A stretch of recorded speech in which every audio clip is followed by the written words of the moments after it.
Yesterday is a day that will go down in U.S. history, not just as a failed assassination attempt against a former president, but also one of the main reasons why Donald Trump will likely win the election in 2024. This picture, it paints him as a defiant figure, as sort of a phoenix rising from the ashes. Republican, Democrat, or independent, this picture is powerful. It is a man who came inches from death, but is strong after. And for that reason and many others, Trump is skyrocketing in the betting markets, reaching a full 65% chance of winning this 2024 election. But before we go on to the prediction, yesterday's events are nothing but tragic. An assassination attempt against a president, the man that died that day, and the several others that were wounded, that should not have happened. It was a tragic day and a tragic event, and the event is nothing else but tragic. But regardless, I'm here to report the news, and I'm here to report what the election prediction will be and how it is updated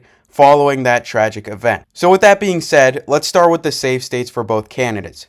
So Biden still gets Washington, Oregon, California, Hawaii, Illinois, New York, Vermont, Connecticut, Delaware, Maryland, D.C., Massachusetts, and Rhode Island, as well as Maine's 1st District. Whereas Trump gets Montana, Idaho, Wyoming, Utah, Alaska, North Dakota, South Dakota, Nebraska, Nebraska's 1st, Nebraska's 3rd, Kansas, Oklahoma, Louisiana, Arkansas, Missouri, Iowa, Indiana, Kentucky, Tennessee, Mississippi, Alabama, South Carolina, and West Virginia. And while I was hesitant to put Ohio, Florida, and Texas as safely for Trump before the event, afterwards, I think Texas, Florida, and Ohio will safely go to Donald Trump. And one interesting thing is to see if Trump's rhetoric on gun policy will change following that event. After now being a victim of gun violence, will he either A, say, I'm a victim of gun violence and I still think that gun control is not a good thing? Or B, will he say that now after he's a victim of gun violence, does he have a different stance on gun control? So this will be interesting. I'm leaning towards the former, but there is a small chance it's the latter. But regardless, that is one interesting thing to see if his policies will be changed after that event. Moreover, I think Trump will get more turnout. He already has a good turnout with his base, but I think some people who were tilting towards him will be inspired to vote for him following his defiance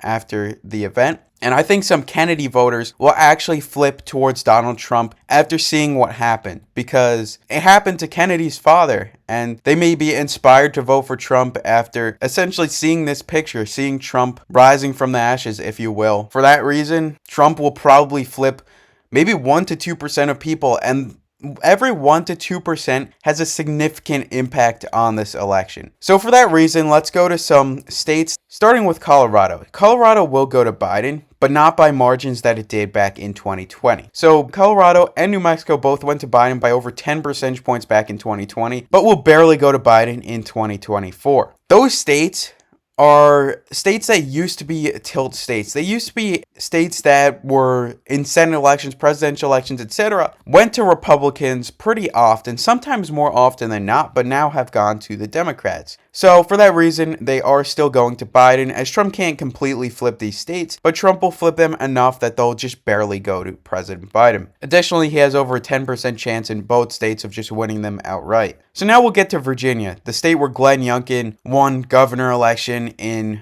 what was seen as a little bit of a surprise. Additionally, Trump has been polling higher and higher, losing to Biden by maybe even margins, upwards of 3 percentage points. And after what happened, Trump will win the state of Virginia. It'll be a tilt. It'll be one of the biggest flips in U.S. election history, going from Biden plus 10 to Trump plus 0.5 or something like that. Trump wins the state of Virginia, and this spells disaster for the Biden campaign. And one thing I do want to say is I like how the Biden campaign responded. I like how Biden denounced the shooting, as he should. It is obvious that he should. If he did anything but that, then I'd assume that many people would not vote for him. I like that he called Trump, and I like that he pulled back his campaign ads, as he should. So with that being said, I just want to state that Biden's response was good. It was one of the best responses that I think he could have given. So I do give Biden props with that. But let's still go on to the next state, which is New Jersey. The state of New Jersey only has an 11% chance of going to Trump, but it is going to Trump in a recent poll, but in most recent polls, it does go to President Biden. So for that reason, I will give it to Biden, but by similar margins to Colorado and New Mexico. And even still, Biden has some of his states that were essentially viewed as safe states, and he's still not even catching up to Donald Trump after 4 of the battleground states, and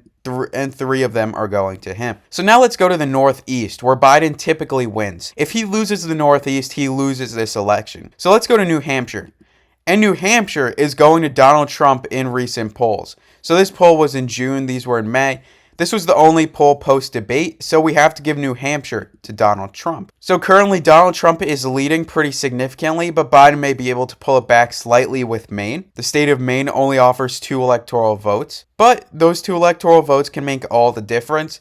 However, they go to Biden +2, but they do go to Trump +1. These latest polls were in April, so I guess we have to go to the 538 forecast, where Biden has a 76% chance of winning. So he wins in Maine, but it's probably more of a tilt margin, whereas Trump wins in Maine's 2nd district. So right now, Trump leads pretty significantly, and we'll go to the Midwest. What was the so-called blue wall that Trump collapsed in 2016, but Biden built back up in 2020? Let's go to Pennsylvania, the state where the assassination attempt actually happened. The state of Pennsylvania has been tilting more and more towards Donald Trump. So Pennsylvania, it went to Trump by +7 in this recent poll. It will go to Trump in 2024. The forecast used to say that Pennsylvania was going to Biden. Now it's narrowing up, but it will almost definitely go to Trump in 2024. So now let's go to Michigan, a state that has been tilting more and more towards President Biden. And Michigan is going to President Biden in recent polls. So Biden does win Michigan, but it will be a tilt state. And now let's go to Wisconsin, another state of the famed blue wall that collapsed. Wisconsin, 0.4% chance of going to Trump. Recent polls are contributing to this. So Trump does win the state of Wisconsin. And lastly, Minnesota, the most Democrat state in the blue wall, which I saw someone in my comments call the California of the Midwest. And it is going to Biden in most major polls. Strangely similar margins to Michigan. But regardless, Trump is 5 points away from victory, and Biden is many, and this is spelling disaster for Biden, as these last 4 states, at least one of them, will go to Donald Trump. We'll start with Georgia, which is almost certainly going to Trump. It is narrowing up, which is unfortunate for Trump supporters, but most, if not all, polls are going to Donald Trump, so Georgia will go to Trump. Now let's go to North Carolina.